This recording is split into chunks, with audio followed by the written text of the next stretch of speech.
desde la Universidad de Deusto y desde esta sala tan especial, ¿no? Sala Churruca, que para los que no conocéis responde al nombre de un antiguo profesor de esta universidad, catedrático de Derecho Romano, una persona muy, muy querida en esta casa.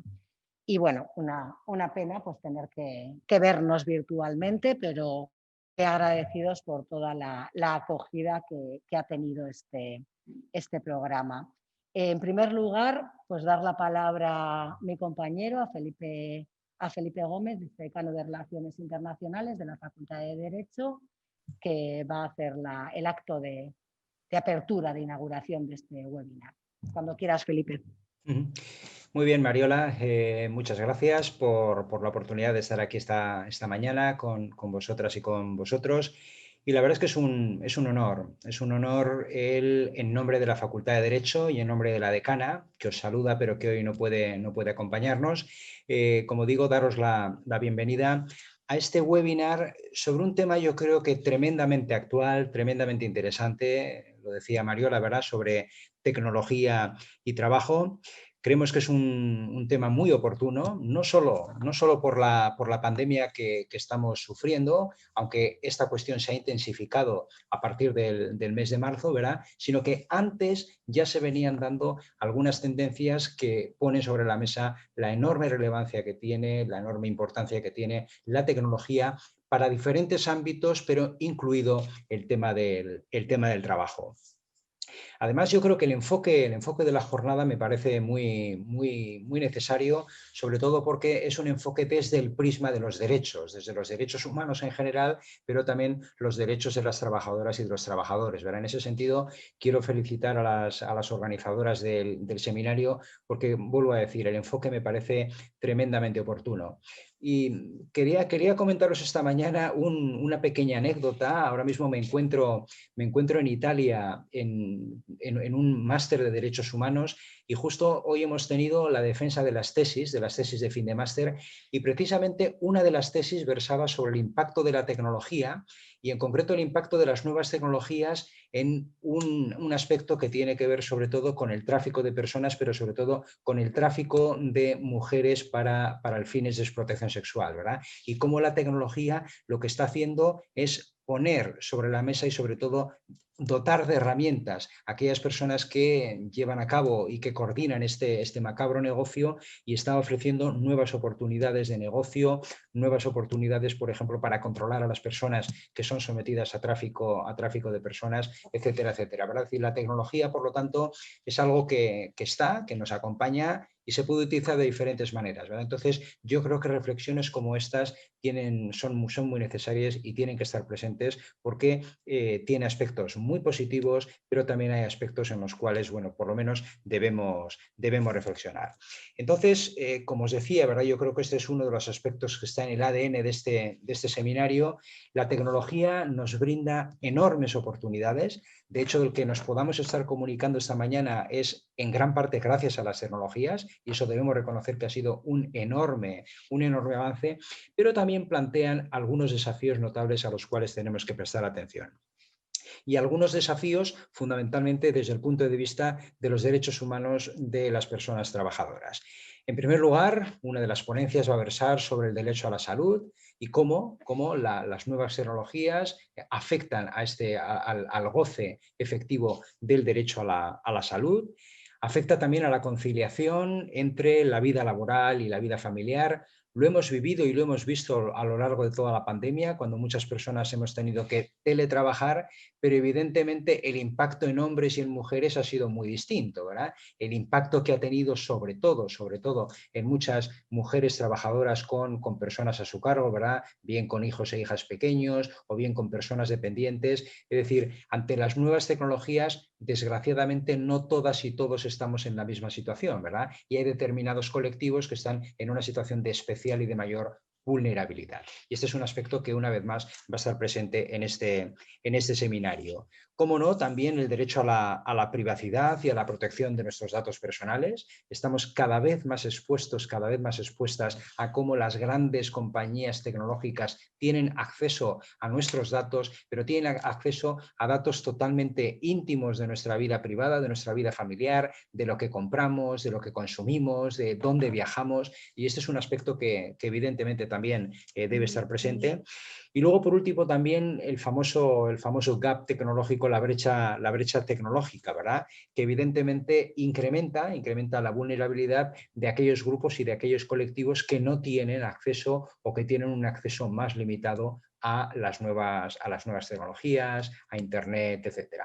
Entonces, una vez más, en primer lugar, agradecer a las organizadoras por este seminario, y sin más desearos que en estos 2 días pues bueno, reflexionemos conjuntamente y encontremos algunas conclusiones que nos hagan avanzar en esta tecnología que evidentemente no podemos poner puertas al mar. La tecnología nos va a seguir acompañando, pero la cuestión es cómo ir incorporando aspectos de carácter ético, aspectos de carácter social y aspectos de derechos humanos. Muchas gracias y un buen seminario. Muchas gracias, Felipe, por tus palabras. Desde luego reflexionaremos e intentaremos buscar alguna solución o algún avance, ¿no? en el ámbito de las nuevas tecnologías y el derecho del trabajo. Este seminario, que hoy se organiza desde la Facultad de Derecho, se hace también en el marco de un grupo de investigación, Digital Work, del que la investigadora principal es Mariluz Rodríguez, que tengo a mi lado y a la que agradezco además todo el impulso que ha dado ella para la organización de este tipo de acciones, y a la que voy a dar la palabra. Gracias, Mariluz.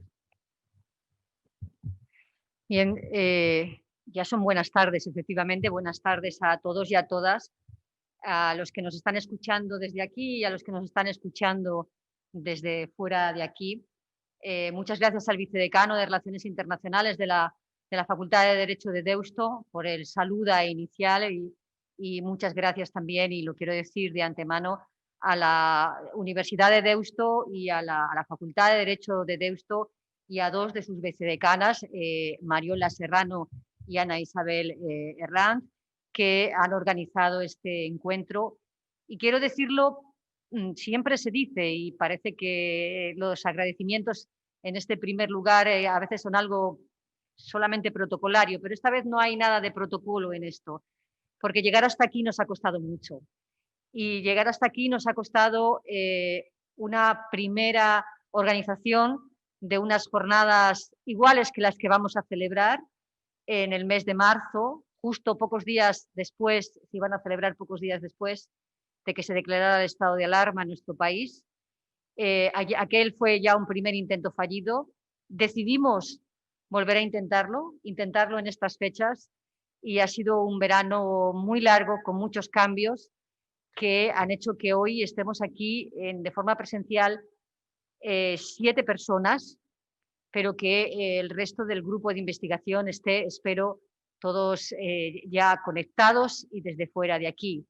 Hay personas conectadas desde Ginebra, hay personas conectadas desde Bruselas, hay personas conectadas desde Milán en este momento, tenemos personas conectadas desde Madrid, tenemos personas conectadas desde muchos otros lugares. La tecnología lo ha hecho posible, pero también ha sido muy complicado llegar hasta aquí. Yo quería hacer ese agradecimiento, no protocolario, también protocolario, pero no solo protocolario, a la Facultad de Derecho de la Universidad de Deusto y en especial a Mariola Serrano, porque hoy estamos aquí, lo hemos conseguido, estamos aquí. Estamos aquí para celebrar el segundo encuentro del grupo de investigación, que tiene un nombre corto, Digital Work, pero que tiene un nombre más largo, que es el impacto de la tecnología sobre el empleo, las relaciones laborales y la protección social. Y es un grupo de investigación que está financiado con fondos públicos, que llevamos de andadura prácticamente 3 años y que nos propusimos investigar el impacto, como dice su nombre, de la tecnología en el mundo del trabajo. No podíamos esperar entonces, cuando empezamos a investigar estos temas, que con el tiempo la pandemia haría que muchas de las intuiciones y muchas de las conclusiones que estábamos empezando a tener en nuestro propio proyecto de investigación iban a ponerse de forma tan evidente durante el tiempo de pandemia, que muchos de los avances, muchos de los riesgos que estábamos viendo en nuestras investigaciones se iban a poner tan de manifiesto en este tiempo de pandemia. Así que es un gran honor estar aquí, Mariola. Es una gran valentía estar aquí, porque ha sido muy difícil llegar hasta aquí, muy complicado. Hasta ayer mismo no sabíamos si algunos de nosotros íbamos a estar confinados y no íbamos a poder venir. Y es una gran alegría que, a pesar de la pandemia y de todas las dificultades, estén varios miembros del grupo, prácticamente todos los miembros del grupo ya conectados, y podamos dar inicio a este segundo workshop internacional sobre trabajo y tecnología, que espero que sea del agrado de todas las personas que nos están escuchando, porque vamos a ir contándoles a lo largo de estos 2 días nuestros avances en la investigación, y queremos también que nos pregunten o que nos hagan observaciones sobre nuestros avances en la investigación, justamente porque estamos en un momento de cierre de la investigación, de esta primera investigación sobre trabajo y tecnología. Queremos contarles nuestras conclusiones, pero también esperamos sus propuestas para que el cierre de este proyecto de investigación y el libro posterior, y lo anuncio ya, que publicaremos con todas las ponencias que vamos a hacer durante estos 2 días, lo publicaremos el próximo año en Thomson Reuters, bien, pues que sea fruto de nuestro trabajo, pero también de la aportación de todos ustedes. Nada más, muchas gracias por estar siguiéndonos desde ahí, desde donde estén, desde donde la tecnología hace posible esta socialización y esta transferencia del conocimiento. Espero que no les defraudemos en sus expectativas. Muchas gracias. Muchas gracias, Mariluz. Cómo se echan de menos los aplausos, ¿verdad? Cuando uno hace una intervención, ¿no? Que también es una acogida hacia el trabajo. Bueno, la verdad es que antes de empezar las ponencias vamos a dar los obligados avisos de cómo vamos a intervenir, ¿vale? Entonces, sí que hay hemos tenido una muy buena acogida, lo que decía al principio de mi intervención, y agradezco mucho el interés. Sí que rogamos, por favor, que durante las intervenciones, tanto el micrófono como la cámara, el vídeo, esté apagado para que podamos, bueno, para que haya un buen audio, sobre todo. Y las intervenciones serán al final de cada ponencia. Ahora a la mañana tendremos una intervención, cuando termine luz, pues podremos hacer las preguntas correspondientes. Quien vaya a intervenir, lo que sí solicitamos es que pida la palabra a través del chat. Yo estaré pendiente, con lo cual yo iré dando los turnos de intervención. Y por la tarde lo haremos después de cada una de las ponencias, de los grupos de ponencias. Intervendrán 2 personas, pues después de esas intervenciones daremos 5 o 10 minutos para que pueda haber un turno de intervención, de preguntas al respecto. Bueno, se va conectando progresivamente la gente, con lo cual la primera intervención es a la 1, tenemos aún 10 minutitos para poder descansar, y a la 1 en punto, sin salir. Sí que os ruego que por favor no salgáis, pero a la 1 en punto pues empezaremos con las intervenciones. Muchísimas gracias a todos y hasta dentro de un ratito. Bueno, bienvenida Mariluz, te esperábamos con ansia. Muchísimas gracias, que sabemos que vienes de una reunión. Bueno, no sé ya de dónde vengo. Gracias a vosotras, perdonadme, pero me han puesto una reunión para Consejo de Administración de última hora, y como este teletrabajo es muy útil, pero muy desgraciado también. Ya, sí.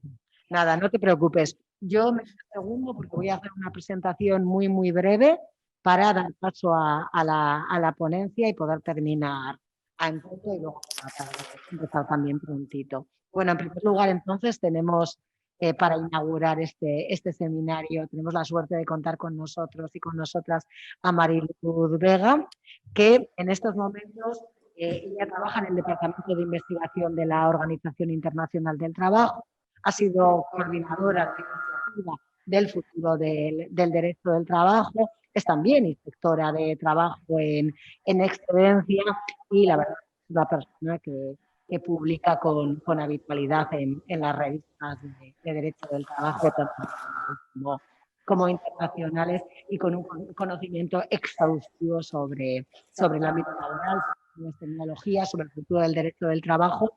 Y también ahora pues nos va a hablar de la salud, ¿no? La salud como un derecho fundamental en la OIT, algo que creo que se está debatiendo en estos momentos, su nueva regulación y cómo lo vamos a abordar. Sin más, te doy la palabra a Mariluz y muchísimas gracias por estar aquí con nosotras. Bueno, primero, muchísimas gracias. La verdad es que a mí me gustaría estar con vosotros. Me gustaría hacer como ha hecho Luz en Twitter, publicar mi tocaya. Mi primer avión, no, yo tengo algunos otros aviones porque ahora mismo estoy en Madrid, pero la verdad es que me hubiera gustado muchísimo estar con vosotros. Echo mucho de menos esta interacción con la gente. Yo creo que eso es algo fundamental y que te va a tener mucho que hablar con lo que yo hablo del tema de salud. Yo creo que la salud está muy ligada a esa función social del trabajo, que de alguna manera con todos estos cambios se nos está planteando o se nos está replanteando de alguna forma. Yo creo que es algo que también tendríamos que probablemente discutir en un futuro muy próximo, estos conceptos. Si me permitís, lo que voy a hacer es, yo todo este debate sobre el tema de la salud en el centro del trabajo, era un debate que me venía ya anteriormente a la pandemia. No sé si tuve algo de agorera, porque no voy a decir de predictora, pero lo cierto es que para mí era muy obvio que el tema de la salud estaba en el centro de todo lo que podría ser los cambios en el derecho del trabajo, por cómo iba desarrollándose la evolución de las condiciones de trabajo y la importancia que estaban adquiriendo en el debate nacional, nacionales en este caso, e internacional. La pandemia, esta famosa coronavirus, nos ha mostrado claramente que la salud va a condicionar el futuro del trabajo o el presente del trabajo, porque yo creo que ya no podemos hablar de futuro del trabajo, creo que tenemos que hablar de un presente que ya está aquí. Y lo que me gustaría es hacer unas reflexiones, no creo que de una hora, yo creo que de mucho menos, de una media hora máximo, o de 20 minutos, vamos a ver cuánto hacemos, sobre cómo está el debate a un nivel internacional, cuáles son, yo creo que los planteamientos básicos y cómo yo creo que en el fondo una de las buenas cosas, vamos a hablar de los buenos aspectos de la pandemia, yo creo que ya está bien de hablar de los malos y de lo que nos espera por venir de lo malo, puede ser también que nos ayude realmente a reformular este concepto de derecho del trabajo, un concepto que muchos de vosotros ya habéis planteado. Me repito, por ejemplo, la famosa lista que Luz había señalado, la necesidad de una lista de derechos mínimos aplicables a todos los trabajadores, y que retomó de otra manera, de alguna manera también, la Comisión del Futuro del Trabajo con la famosa Garantía Universal Laboral. Si me permitís, quisiera simplemente empezar haciendo una pequeña reflexión sobre qué es exactamente la salud. Y yo creo que es importante para eso tener en cuenta la definición de la Organización Internacional del Trabajo, que me permito citar, leer directamente, que señala que la salud es un estado completo de bienestar físico, mental y social, y no solamente la ausencia de afecciones o enfermedades. Esto está en el preámbulo de su Constitución y deja muy claro que, si bien en principio dos hechos que son diferentes o que deberían ser independientes, como la salud y el trabajo, lo cierto es que son interdependientes, porque es imprescindible estar sano para trabajar y las condiciones en las que realiza el trabajo van a caracterizar y a determinar la salud, mejor o peor, de la persona. De hecho, yo creo que si echamos un poco la vista atrás, a mí me gusta mucho hacer referencia a la historia. Cuando hablamos de las condiciones, cuando hablábamos de los cambios en la revolución industrial, cuando mirábamos cómo los diversos estudiosos de la revolución industrial hablaban de la necesidad de garantizar las condiciones de esa nueva clase, esa clase obrera, que de alguna manera se tenía que regular, no vayamos solo a Marx y a Engels, creo que los franceses ahí tienen mucho que decir, especialmente Villermé, que es el padre del corporativismo, yo diría, no asociacionismo francés en materia de salud. señalaron en general que el deterioro de la salud era uno de los efectos del capitalismo y por lo tanto tendría que regularse cuando se hablaba de una regulación del trabajo. Es obvio que pasamos al siglo XX, que se mejoran las condiciones de vida, que se superan los problemas de mortalidad infantil imposible, el mundo alcanza tasas fundamentales de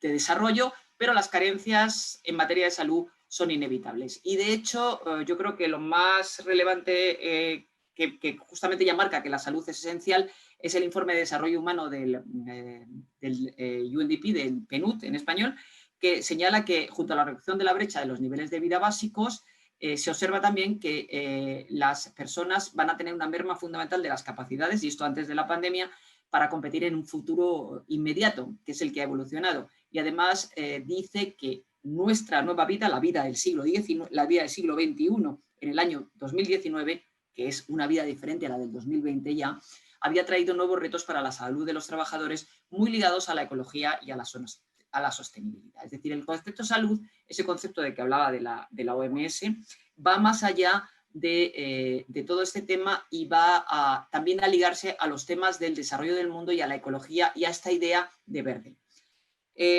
La OIT calculaba antes de la pandemia, porque esto puede variar, unos 7.500 muertos por día como consecuencia de ambientes de trabajo inseguros e insalubres, de los cuales 7.500 fallecían por causas contraídas en el lugar de trabajo.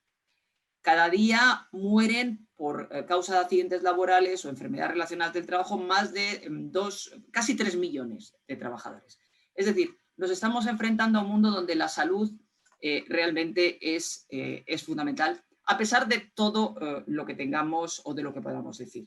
El resultado se expresa también por la preocupación de los trabajadores y en general de toda la población por la importancia de la salud. Y estoy hablando de esto de datos anteriores a la pandemia. No me estoy refiriendo a cómo puede haber cambiado esto en los últimos 5 meses porque todavía no tenemos datos fehacientes. Pero lo cierto es que una de cada 5 personas en Europa, por ejemplo, afirma que sufre estrés. Estamos hablando de un 30% prácticamente de la población, y que se planteaban cambiar de trabajo porque estaban estresadas. Es decir, la importancia de otros temas relacionados con la salud como el estrés es fundamental. Ya cuando hablamos de salud en el trabajo, ya no está solo ligado a esos conceptos de penosidad, peligrosidad, y de hecho yo creo que hay un concepto muy diferente en cómo tratamos este concepto social dentro del ámbito que estamos debatiendo. Y quizá también por este cambio de forma de trabajar en una sociedad 24/7, con una mayor independencia, con una mayor flexibilidad y sobre todo donde hay una, yo no diría confusión, pero una mezcla importante entre lo privado y lo público, que se refleja también en el concepto de salud. ¿Hasta dónde y hasta cuándo es salud ligada al ambiente de trabajo y hasta cuándo es salud ligada a mi vida normal o a lo que se llama el concepto de salud pública? ¿Hasta dónde está la obligación del Estado ligada a la obligación del empleador de preservar mi salud física y mental? ¿Quién es responsable de qué? Son temas fundamentales, pero lo que queda detrás, y eso está claro, es que se siguen necesitando trabajadores sanos en todos los sentidos. Y este concepto de sanidad es muy superior al concepto de sanidad que se tenía anteriormente. Es un concepto mucho más amplio que implica cuestiones como la liberación de un ambiente de violencia.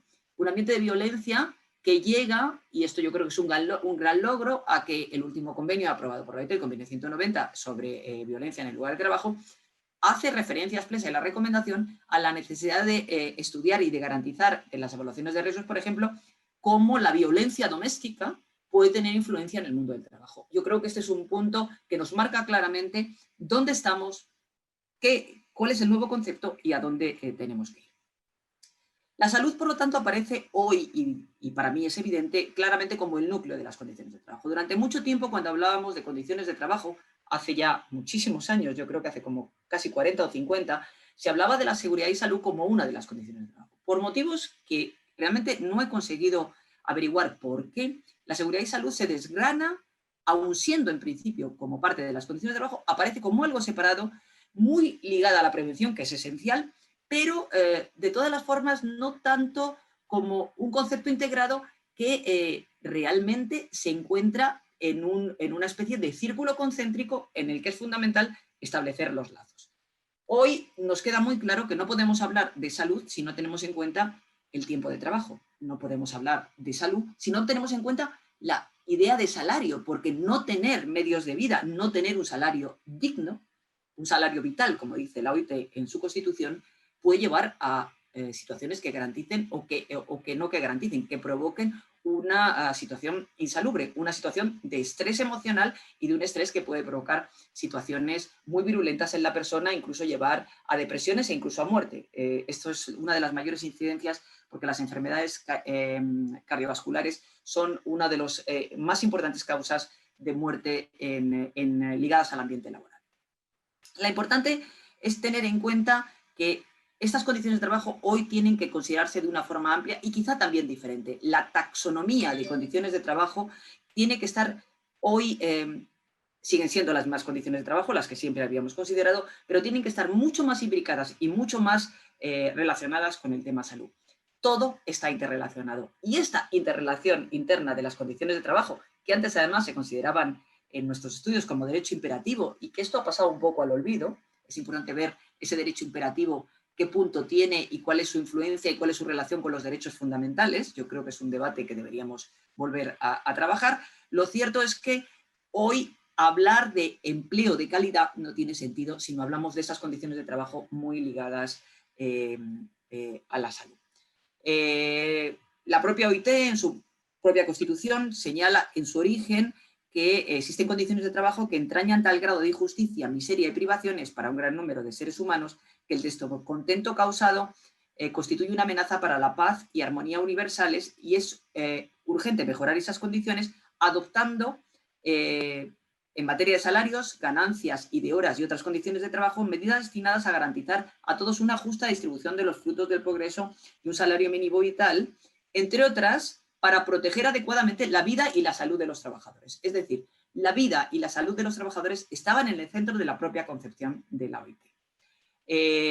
Lo mismo vuelve a señalar mucho más tarde en sus propios preceptos la Declaración de Justicia Social del año 98 de la OIT, en la que por primera vez establece un concepto que se ratifica en la reciente declaración del centenario, que es el llamado concepto de condiciones sanas y saludables. Un concepto que nos había quedado muy difuso y que no nos quedaba muy claro, que parecía que dejaba la salud en un segundo lado. Pero yo creo que la pandemia ha vuelto a tener y a reflejar la importancia de este nuevo concepto que yo creo que aparece lleno de nuevos significados. Yo diría que es un concepto bastante polisemítico que nos permitiría, y semántico, que nos permitiría realmente trabajar de una forma diferente.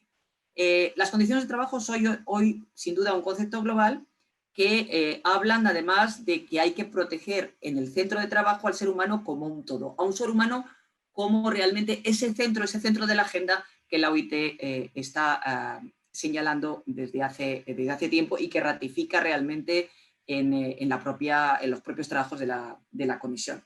Además, en los trabajos de la comisión, y hago un inciso, lo que la comisión señala es que el diálogo social debe ser la herramienta para conseguir que ese ser humano realmente esté protegido y tenga esas condiciones de vida digna, lo que es, yo creo que algo muy importante para determinar cómo va a ser ese movimiento a esa centralidad de las condiciones de trabajo donde la salud se situaría en el centro.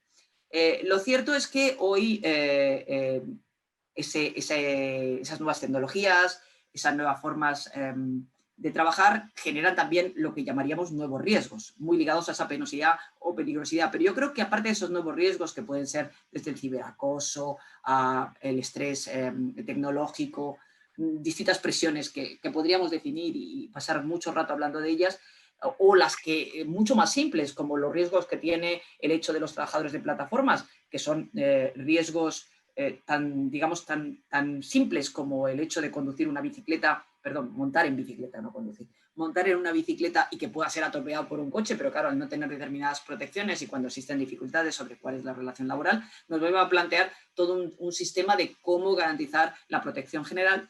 Lo cierto es que el debate hoy yo creo que es cómo podemos establecer ese derecho del trabajo que nos sitúa a la salud como un derecho básico y un derecho humano. Este debate se abrió se abrió en la declaración, pero tiene su origen ya en discusiones anteriores. Es cierto que los primeros documentos sobre derechos humanos en general, no sobre derechos humanos en el trabajo, incluían a la salud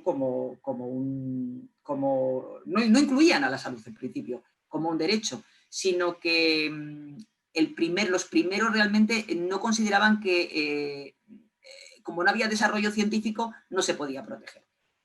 Primer texto realmente es la Constitución de la Organización Mundial de la Salud y también, por supuesto, la Declaración Universal de los Derechos Humanos, que es la primera que en 1948 realmente establece la necesidad y también lo liga, como la OMS, la existencia de un derecho de vida, de un nivel de vida adecuado, que asegure salud y bienestar. Volvemos a tener la idea de salud y bienestar y creo que esto es fundamental cuando hablamos de la salud en el centro de las condiciones de trabajo. Son numerosas las declaraciones después, como el Pacto de Derechos Civiles y Sociales, que de forma vaga protegen a la salud. Pero realmente yo creo que es fundamental que este reconocimiento de la comunidad de la salud como un hecho, como la salud pública, tiene que de alguna forma reafirmarse y vincularse con el mundo del trabajo de una forma que lo califique también como derecho fundamental. La Asamblea General de Naciones Unidas en 2012 aprobó una resolución que hablaba ya del futuro que queremos, en la que comprometía a los jefes de Estado, justamente después de la cumbre de Río +20, a acelerar el cumplimiento de los objetivos de desarrollo mundial entonces para erradicar la pobreza, el hambre y hacer un desarrollo sostenible teniendo en cuenta ya conjuntamente las dimensiones económicas, sociales y ambientales. Es decir, ya empieza a esbozar en esa declaración de 2012 la idea de la salud como quizá el punto fundamental y muy ligado a ese desarrollo social y económico.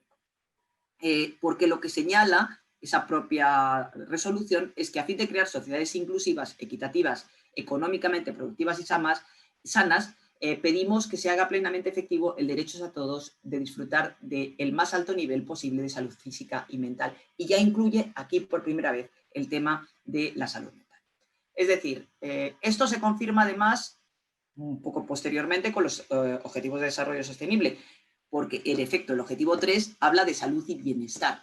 Y esto ya liga a ese concepto que establecía la propia Constitución y lo liga directamente al mundo del trabajo.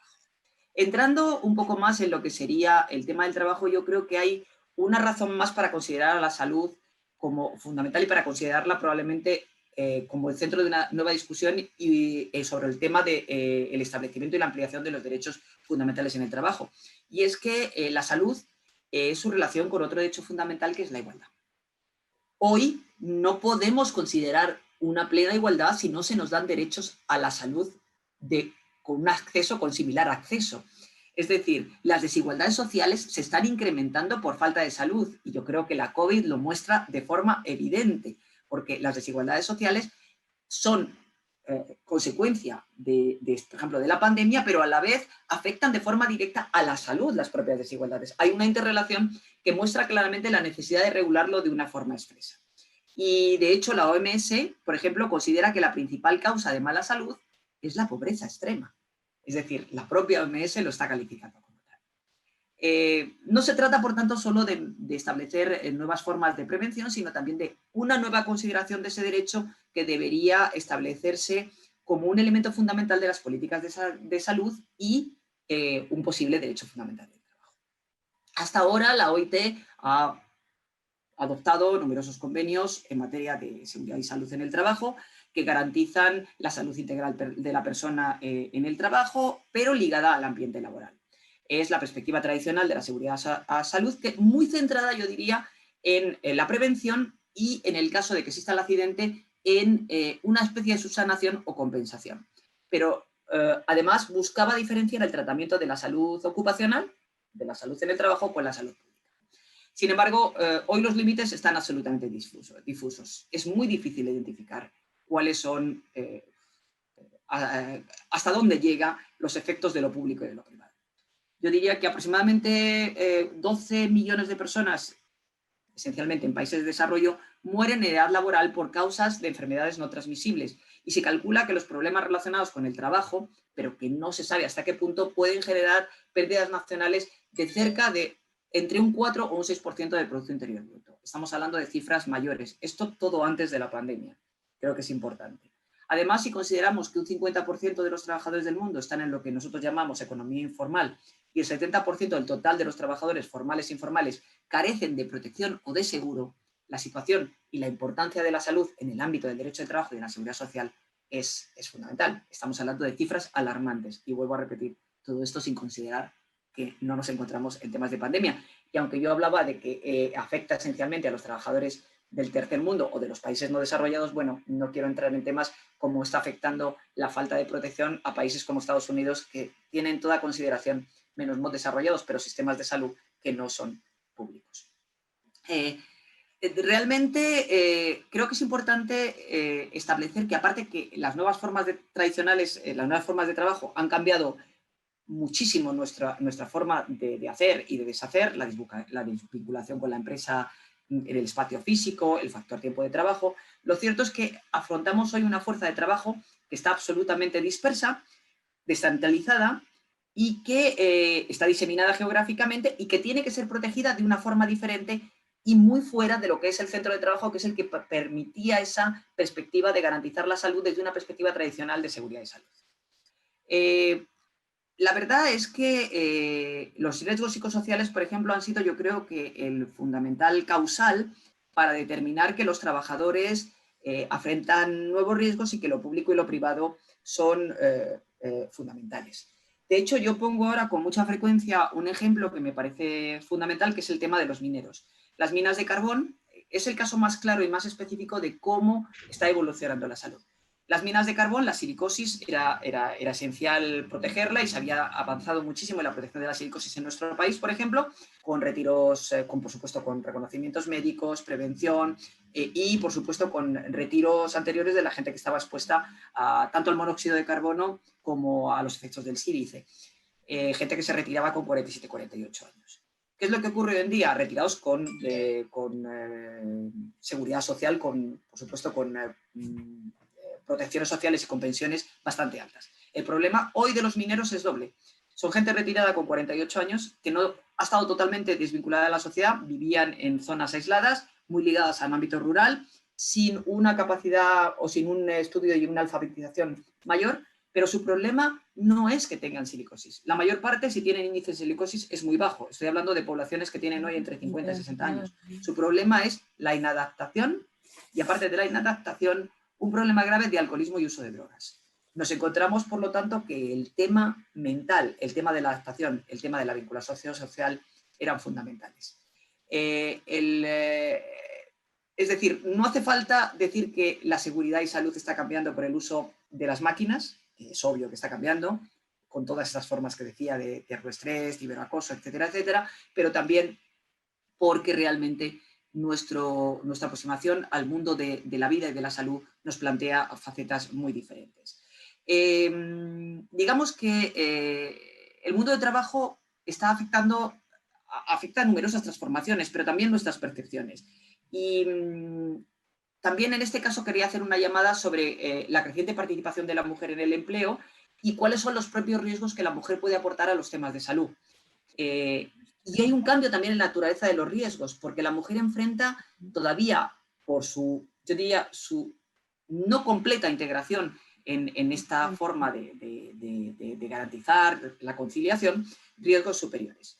Y estos riesgos nuevos para la salud, como vemos, no son tanto debidos a una exposición a un riesgo concreto, que era la perspectiva que regulábamos la seguridad y salud en el trabajo, sino realmente un contexto global que es ese concepto de bienestar, un bienestar en el trabajo y en la vida. Y esa es la nueva perspectiva que tenemos que establecer y que yo creo que tenemos que estudiar y que ver. Bienestar en el trabajo implica 3 ámbitos complementarios: educación, sensibilización y adaptación a los nuevos riesgos y a los emergentes. Esto es lo que nos va a llevar también a incluir dentro de ese concepto de salud cuáles son los efectos de los eventuales riesgos, por ejemplo, climáticos y de medio ambiente, que algunos de ellos pueden ser de enorme gravedad y donde las estrategias mundiales son muy complejas. Yo creo que la discusión sobre la pandemia y la necesidad de tener un mundo más verde vuelve a traer este tema a la palestra y de una forma importante. La salud es, por tanto, un elemento central del desarrollo humano y de las políticas sociales y no podemos prescindir. Como para terminar, querría volver un poco a las discusiones de la Declaración del Centenario y tener en cuenta que en esas declaraciones se estableció que si bien la salud es un bien jurídico protegible, porque era inherente a la persona y clave para garantizar la dignidad humana, no se dijo así, pero se desprende de las discusiones, y que se consideraba de forma unánime un derecho fundamental de todo ser humano, no quedó claro, por discusiones sobre todo generales en el ámbito del grupo de los empleadores, que fuera urgente e inmediato el reconocimiento como un derecho humano fundamental. Sí, la necesidad de garantizar unas condiciones de trabajo seguras y saludables, pero que era necesario un debate mayor para llegar a garantizarlo. Esto fue, por supuesto, digo, antes de la pandemia. Pero yo creo que hoy por hoy, sin perjuicio del tiempo que tardemos, y puede ser tarde, tenemos que garantizar y dar rango y fuerzas necesarias a estas necesidades actuales de protección de la salud en el mundo del trabajo, y que es urgente que la OIT, considerando que es un elemento básico que ya figura en su Constitución, busque los medios de garantizarla, y la forma más obvia y que ha tenido más éxito en relación a los otros derechos fundamentales sea realmente considerarlo, siguiendo todos los procedimientos debidos a través de la conferencia, como un derecho fundamental del trabajo, porque si no, no vamos a tener una base sólida para desarrollar esta protección que resulta necesaria. La Comisión Global dejó claro, no así tanto la declaración, que la comunidad internacional reconoce desde hace mucho tiempo la salud como uno de los derechos humanos, y reconoció que casi 3 millones de trabajadores siguen muriendo y que era el momento de que la seguridad y salud sea reconocida como un principio y derecho fundamental del trabajo. Es decir, los 28 expertos de la Comisión lo consideraron como fundamental. Por lo tanto, yo creo que hay que volver a este principio y establecer de alguna forma y mover desde nuestros países que esto se convierta en una realidad. Yo creo que dado los cambios en el mundo del trabajo y el momento en el que vivimos, sobre todo con el COVID o con la COVID, yo creo que hemos llegado al momento de reexaminar la necesidad de ampliar este texto de referencia. Son los actores sociales, sin lugar a dudas, lo que deberán determinarlo, pero yo creo que la academia tiene mucho que decir y que es importante que trabajemos todos en este ámbito, porque ya no solo se trata de abrir el debate, sino ahora tenemos una verdadera urgencia, porque ese futuro del trabajo es hoy el presente, y no podemos garantizar ese presente si no tenemos bienestar y salud. Yo creo que con esto he hecho un pantallazo bastante general y bastante amplio, y yo creo que quedaría a preguntas. Yo quería limitarme a media hora más o menos. Sí, la verdad es que fenomenal. La verdad es que yo creo que sí que hay margen de reflexión y debate. Te agradezco muchísimo la ponencia. Yo me quedo con una palabra, además de salud, que me parece muy importante y que trabajamos mucho en el ámbito laboral, la búsqueda del bienestar, ¿no? Bienestar en el trabajo y bienestar en la vida, que realmente es una tendencia en el ámbito laboral y es necesario para esas condiciones de trabajo seguras, ¿no? Las condiciones de trabajo seguras van ligadas al bienestar en el trabajo y también el bienestar en la vida, porque en la vida no hay bienestar en el trabajo. Habíamos comentado que... Sí, creo que hay una interferencia. Habíamos comentado al principio de las intervenciones que íbamos a pedir a las personas que nos están escuchando que si querían hacer alguna pregunta, pues que pidiesen turno de intervención en el chat. Con lo cual yo creo que es momento quizá para dar unos minutitos en esta forma de intervención tan rara, ¿no? Que es online, para que si hay alguien que quiere hacer una pregunta, pues que lo manifieste a través del chat que tengo yo abierto en la pantalla, y si no, pues igual nosotros... Mariluz también tiene, pues igual mientras la gente lo va pensando, doy la palabra a Mariluz, que tiene una pregunta, seguro que el resto también. Bueno, buenos días, Mariluz. No sé si se acopla. No, pero está bien ahora, mira a ver. ¿Ahora está bien? Bueno, hay un poquito de eco, pero no me molesta mucho, lo tengo a buen nivel. Si no os molesta a vosotros, yo noto y ya está. Sí, a ver si utilizando los cascos a lo mejor... Hay un poquito de eco, pero no me molesta, sinceramente. Bien.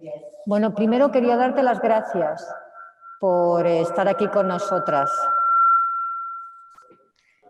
¿Es el micrófono? ¿Es mi ordenador? ¿Está silenciado? Sí.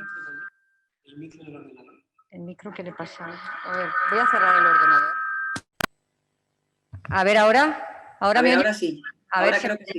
soy capaz de utilizar la tecnología. 4 años trabajando sobre tecnología y todavía no la domino. En casa del herrero. Sí. Bien, estaba diciendo que estamos muy agradecidos porque estés aquí con nosotras y nosotros, porque sabemos lo difícil que era hoy, porque tenías una agenda muy complicada y te estamos muy agradecidas de que hayas estado con nosotros, además en esta conferencia que queríamos que fuera una conferencia inaugural contigo. Conferencia inaugural porque tú vienes diciendo desde hace tiempo, que efectivamente, y lo has explicado hoy de forma tan brillante como siempre, que el derecho a la salud tiene que estar en el centro de esa nueva mirada que llevemos al mundo del trabajo y al derecho del trabajo, que fue el origen, que lo habíamos perdido, como has explicado, y que hoy tiene que volver al centro.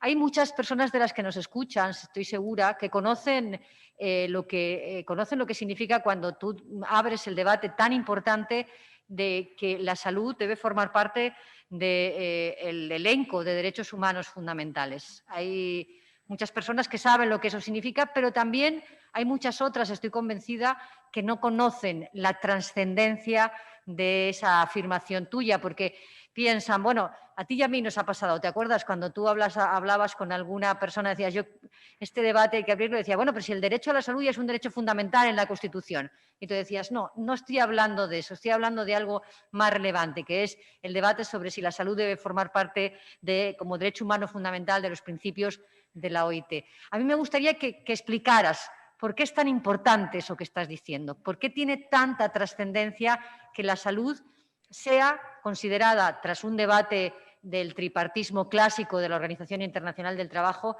sea considerada como un derecho humano fundamental.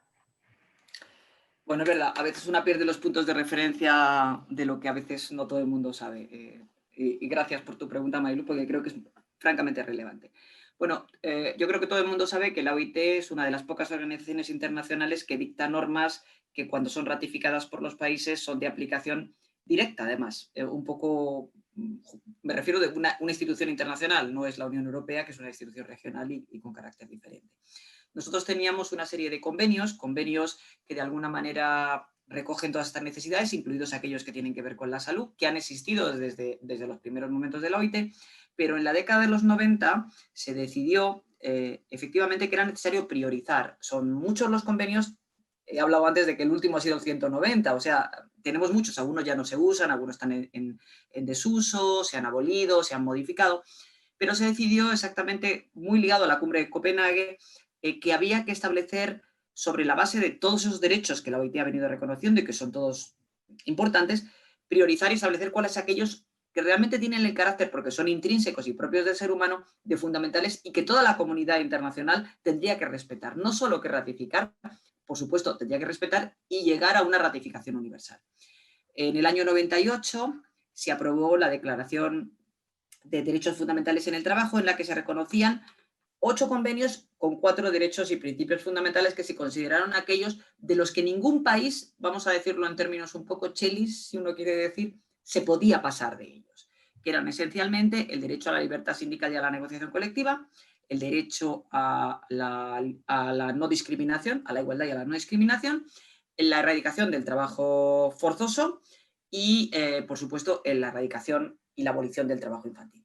Estos 4 estaban muy ligados también a derechos humanos reconocidos en la Declaración de Derechos Humanos, muy ligados a las necesidades, implicaban para la OIT una acción prioritaria y una acción prioritaria también para los países que estaban obligados a hacer, por ejemplo, hay todo un sistema de informes a la OIT sobre los distintos convenios. Sobre estos convenios los países debían informar anualmente, mientras que los ciclos de informes varían en función de la prioridad, van desde 2 a 5 años en función de la prioridad de los convenios. Esto es una cosa un poco más técnica.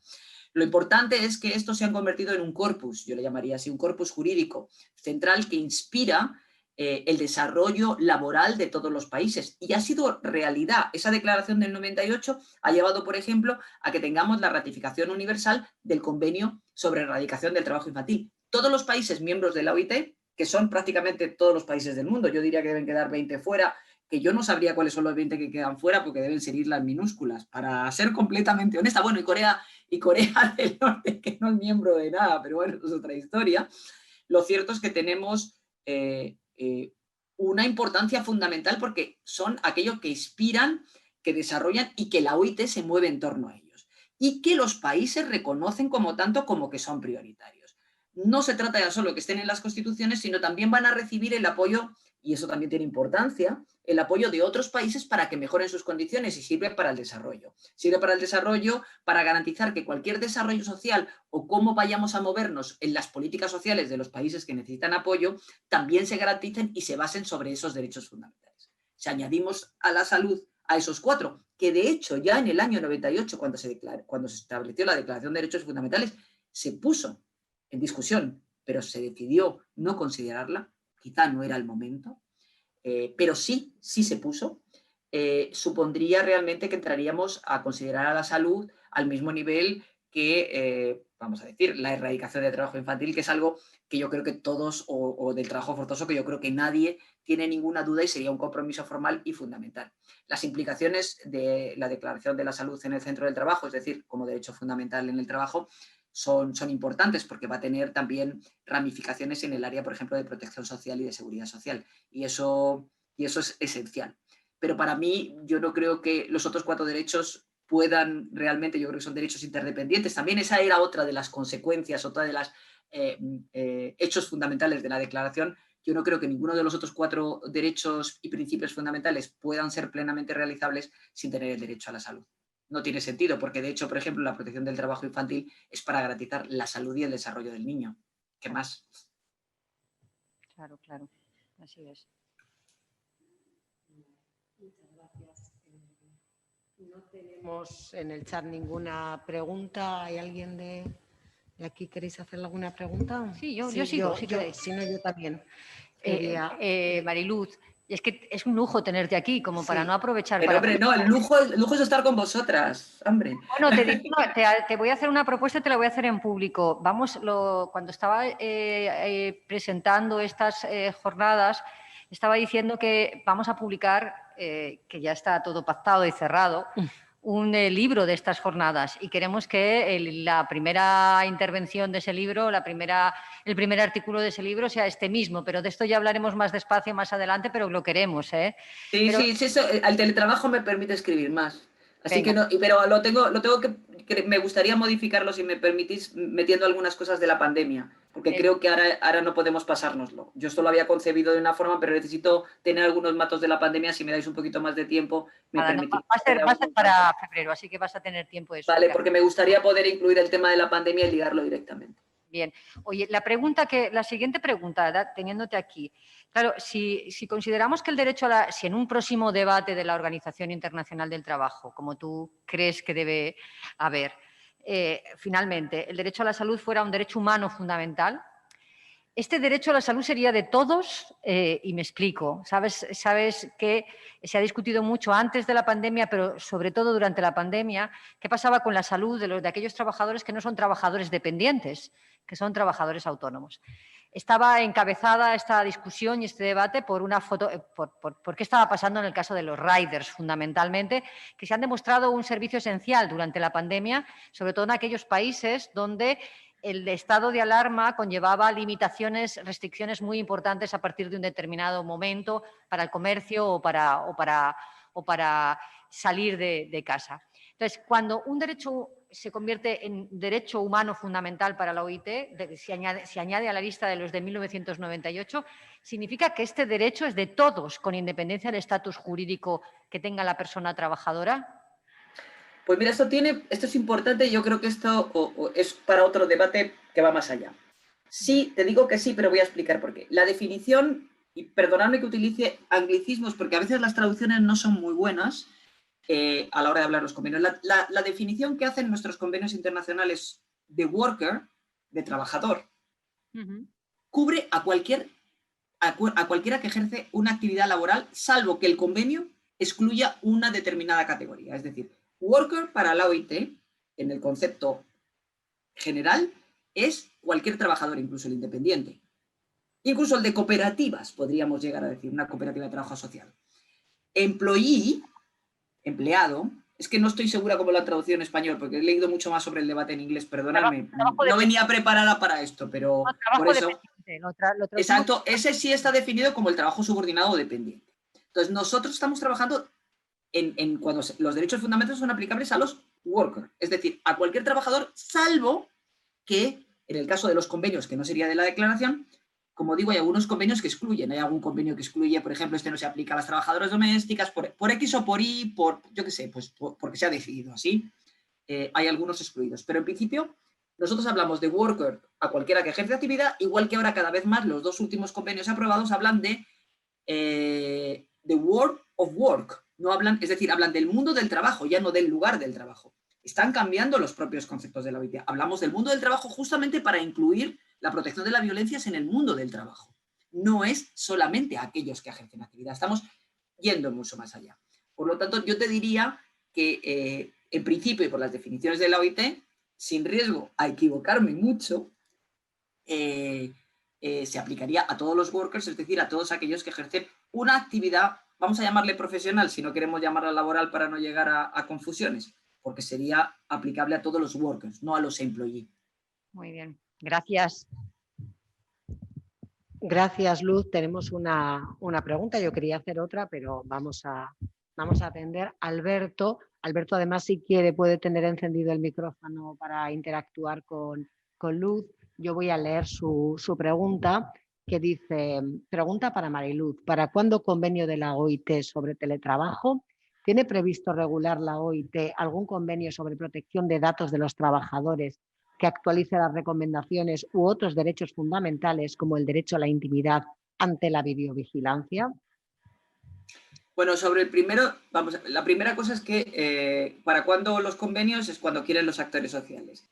Y hay todo un trabajo que se hace a través del Consejo de Administración. Esta es la respuesta oficial. Se hace a través del Consejo de Administración y no está previsto ninguno de los dos temas que tú has manifestado. Hubo algunos sobre el tema de la privacidad de los empleadores tiempo atrás, pero con el nuevo concepto que hay a través de la declaración, que lo incluye como uno de los derechos que habría que proteger, es probable que esto aparezca, pero no va a ser inmediato. Esto llevará su tiempo porque las cosas de Palacio van despacio y en la OIT es más Palacio, yo creo, que incluso las administraciones nacionales. Sin embargo, sí existe un convenio que cubriría los temas de teletrabajo, de alguna manera, que es el convenio de trabajo a domicilio. En una extensión mutatis mutandis. El convenio de trabajo a domicilio, muy poco ratificado por los países, puede tener una lectura, porque estamos hablando de que el trabajo a domicilio es aquel que se realiza en el domicilio de la persona. No es el trabajo remoto, no es el teletrabajo como tal, pero sí hay partes que ese convenio de trabajo a domicilio podrían aplicarse al teletrabajo. Y te digo que se podría hacer una extensión mutatis mutandis sobre ese convenio. Yo creo que eso es un tema que habría que estudiar y que ver. No me he metido mucho en ese tema, es un tema que tengo pendiente, igual que tengo pendiente trabajar mucho más sobre el tema de la privacidad, que me interesa especialmente, es otro tema que me llama mucho la atención. Pero bueno, de momento no están previstos, hay mucho interés, estamos empezando a trabajar algunos de nosotros en estos temas, pero como digo, no somos nosotros los que decidimos los temas, nosotros hacemos estudios sobre los temas, me refiero a los funcionarios de la OIT, no a mí o a mi departamento, sino que son los actores sociales los que determinan cuál es la agenda a través de todo un proceso, que es un proceso burocrático como en todos los sitios, no voy a decir lo que no es. Yo sí quisiera, Mariluz, hablar también de otro convenio y saber lo que hay detrás del espíritu de ese convenio que hace referencia al bienestar en el trabajo, en la vida y a la salud. Tú lo has mencionado también en tu exposición, que es el convenio sobre violencia, ¿no?, y acoso en el trabajo y en concreto sobre la referencia que en ese convenio se hace a la violencia de género, a la violencia por parte de la pareja o expareja y a la obligación, ¿no?, en el caso de ratificación del convenio, de que la empresa tenga en cuenta ese tipo de situación y adopte medidas al respecto. Lo cierto es que sí que hay empresas que ya vienen adoptando algunos protocolos no obligatorios, porque aquí no está regulado, sobre la violencia de género en el trabajo, pero yo quería saber qué hay detrás, ¿no?, de esa previsión, si realmente estamos diciendo que el empresario tendría que preverlo, ¿no?, en la evaluación de riesgos, la existencia de esas situaciones, hasta dónde llegan las medidas que tiene que adoptar el empresario cuando estamos hablando de algo que ocurre en el ámbito doméstico. Y sí que hay algunas medidas que se pueden adoptar, pero es muy difícil, ¿no?, el saber hasta dónde llegan las medidas, hasta dónde llega la responsabilidad también del empresario. Y si tú consideras, todavía no está ratificado por España, no sé si algún país lo ha ratificado todavía, lo desconozco, pero sí, pues si realmente eso puede ser motivo de la no ratificación por parte de España o no, o cómo lo ves desde... Bueno, vamos a ver, yo espero que en España ratifique, vamos, llevo esperando que ratifique el de trabajo doméstico un tiempo, espero que no me pase lo mismo con el de violencia. Esto es un comentario sarcástico, pero es que yo creo que son dos convenios que son urgentes para España y que realmente no entiendo muy bien por qué no se han ratificado. Pero bueno, habrá cuestiones políticas que son insalvables ligadas a lo legal. ¿Qué hay detrás de esto? Bueno, lo que hay detrás es justamente lo que yo te decía. Estamos hablando de la protección del mundo del trabajo, que va mucho más allá del puro ambiente de trabajo. Lo importante a considerar es que justamente cuando se debatió este convenio, los empleadores estaban de acuerdo, aunque eran un poquito reticentes con el tema de la violencia doméstica, y puedo explicar también por qué, y puedo entender también por qué, es garantizar que esos aspectos que se tengan en cuenta al hacer la evaluación de los riesgos, al evaluar cuál es la situación de violencia de una persona, aquello que le repercute y que está fuera del control a veces del empleador, porque es obvio que el empleador no puede controlar la violencia doméstica, pero sí puede estar y tomar medidas de prevención para garantizar, para buscar cómo denunciar, para ayudar al trabajador. Y ese es un concepto muy amplio y que es importante. Además, no tenemos que olvidar que el convenio también cubre a los empleadores y a terceras personas. Es decir, estamos hablando de la violencia doméstica de todos, que puede afectar. Aunque la evaluación de riesgos, cuando la hacemos realmente, estamos pensando siempre en la evaluación de riesgos en vías del trabajador. Se ha ratificado por varios países y ninguno han demostrado hasta ahora ningún problema en relación, o han mostrado o han manifestado ningún problema. Países que nos pueden sonar a muchos de nosotros, bueno, está Italia, que lo acaba de ratificar, ha sido el último, hace una semana lo acaba de ratificar Italia, y lo ha ratificado también, me imagino, porque Manuela Tomei es italiana, que es digamos, la madre del convenio, pero también Argentina, también Uruguay, o sea, son muchos países latinos los que lo están ratificando, cosa de la que me congratulo. Yo creo que es justamente una muestra de ese cambio de concepto de la idea de salud, de que ya no podemos quedarnos atrás en todo lo que nos rodea. Sé que es muy difícil cómo vamos a plantear, yo me acuerdo que era una de las discusiones que teníamos en bambalinas, cómo vamos a medir el impacto de la violencia doméstica en una evaluación de riesgos. ¿Cuál va a ser la pregunta de la persona que hace la evaluación de riesgos? La pregunta no va a ser, oiga, ¿su esposa le pega? Que esa sería la pregunta que nos vendría a todos a la cabeza, ¿no? ¿Qué le pregunta? ¿O su marido le pega? No es eso, es mucho más sofisticado que todo eso. La violencia doméstica puede ser no solo la violencia de género, puede ser, no tengo ningún propósito, es todo el aspecto de la violencia externa. Cualquier violencia externa que podría ser marcada incluso por una violencia medioambiental. No podemos olvidarnos que existe esa violencia, por ejemplo, la de medio ambiente de trabajo es la que te presiona y la que te lleva muchas veces a un estrés, y no es un bullying o un hostigamiento directo. Lo que había detrás de todo esto era ese reconocimiento de que hay aspectos externos que van a afectar mi desarrollo y mi prestación laboral. Y yo creo que había también una perspectiva detrás importante, que este convenio se hizo para garantizar dos cosas, la seguridad de salud y la igualdad. Entonces, obviamente, cuando se habla de concepto de igualdad, de una igualdad muy basada en la igualdad de género, porque la violencia está muy ligada con el tema de igualdad de género, marcaba que temas como la violencia de género se incluyeran en el convenio. Era algo obvio por la clase de actores sociales que había en torno y participantes en las discusiones. Muchas gracias, Mariluz. Tenemos una pregunta de Nacho, que aparte de agradecerte la intervención, dice lo siguiente. Ha comenzado la intervención mencionando brevemente la problemática surgida en el seno de la revolución industrial con las consecuencias negativas resultantes del capitalismo. En este sentido, ¿cómo conciliar las expectativas de las empresas, consistentes en la mayoría de los casos en la obtención de beneficios con las necesidades de su principal activo, los trabajadores, personas que en su condición humana padecen en la actualidad en muchos lugares de la geografía mundial una situación de precariedad laboral? Y en segunda instancia, pregunta, ¿cuál debe ser la posición de los estados a este respecto? Pues es bastante complicado, pero vamos, como respuesta, es decir, no es una respuesta simple. Yo creo que la primera, y por eso el diálogo social es fundamental, es establecer cómo garantizamos ese bienestar, y es un bienestar no solo individual, sino un bienestar social. Y aquí tiene que ver mucho cuál es el modelo de Estado que queremos. No creo que sea solo una responsabilidad de los empleadores, por eso hay que definir cuál es ese lazo entre la salud pública y la salud ocupacional, que sería responsabilidad directa del empleador, ¿no? Y cambiar a un concepto de prevención muy diferente. Creo que tenemos que entrar a un concepto de la salud y de protección de la salud bastante diferente. Yo no sé si de alguna manera estos conceptos de enfermedad profesional, sobre todo, porque accidente de trabajo es mucho más fácil de definir hasta un punto. Está más ligado a un concepto físico, pero ¿qué es una enfermedad profesional? ¿Cuándo es una enfermedad profesional y una enfermedad común? Yo tengo muchas dudas en muchos de los casos.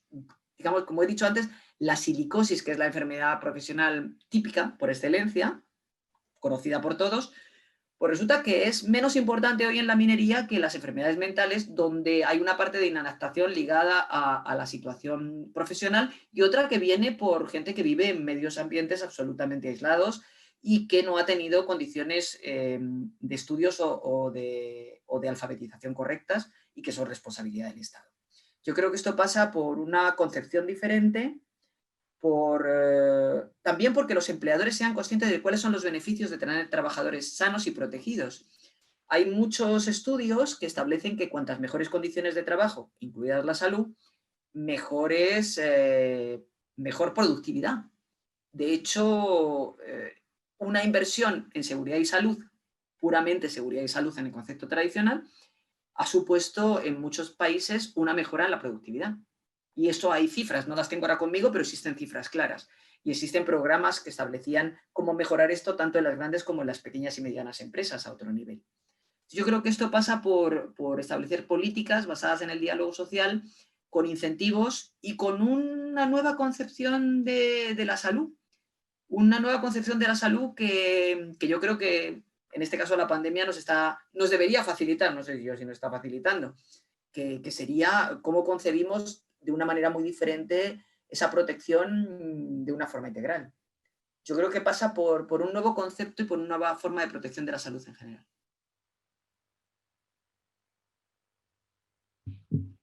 La verdad es que casi podemos decir que estamos de acuerdo, ¿no? La verdad es que, bueno, no sé si hay alguna pregunta, una pregunta más por aquí.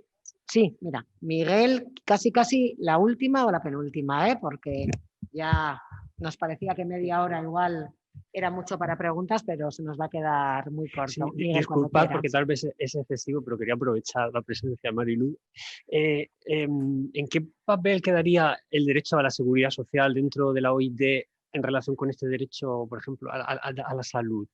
Ese grado de fundamental, porque ahora mismo la protección a la salud dentro de la seguridad social o es reparadora o es, se me viene a la mente, la protección del trabajo penoso, peligroso, aunque es un poco ya desfasado. No, efectivamente, todo esto de trabajo penoso y peligroso, bueno, pues ahí están los pluses y todas esas historias que dan, y yo creo que será como lo del trabajo nocturno de las mujeres. Dentro de un tiempo eso va a desaparecer, dado un tiempo. Es mi opinión, quizá a lo mejor me equivoco, pero bueno, yo creo que va en esa vía.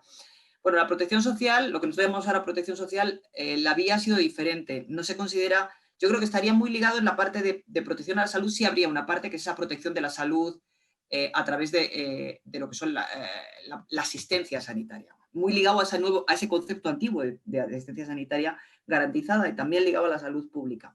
Pero digamos que la OIT distingue bastante lo que es protección social, que ha vuelto a resurgir con mucha importancia por la pandemia, pero muy basado en la idea de lo que se llaman horrible traducción en español, los pisos de protección social. Es que me recuerda a los pisos de protección oficial, es que la traducción es horrorosa, a mí me chirría, pero bueno.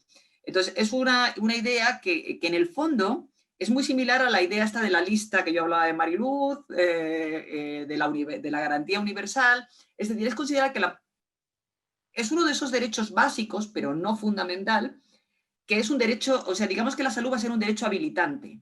La seguridad social no sería un derecho habilitante. Sería un derecho que es necesario para proteger la salud, como también la seguridad social es fundamental para garantizar la igualdad o incluso los temas de trabajo forzoso, por ejemplo, que es evidente, en otros también hay una relación. Digamos que sí tendría una entrada, pero no la tendría por vía indirecta y por una vía garantizada, y además yo creo que la OIT ha optado, sus actores, no la oficina, sino la organización como tal, por establecer que los pisos de protección social sean ese mínimo indispensable, que son pisos pactados para garantizar que sea extendible la seguridad social a toda la población. Entonces ahí entraríamos con el link. Hay algunos compañeros míos que hablan de hablar de pisos de protección laboral, que sería un poco la idea de la garantía universal. En este caso es Manuela Tomei, no voy a... Y apareció ya en alguno de las discusiones recurrentes que se hicieron en la OIT, pero bueno, desgraciadamente no ha tenido el éxito que yo creo que debería haber tenido.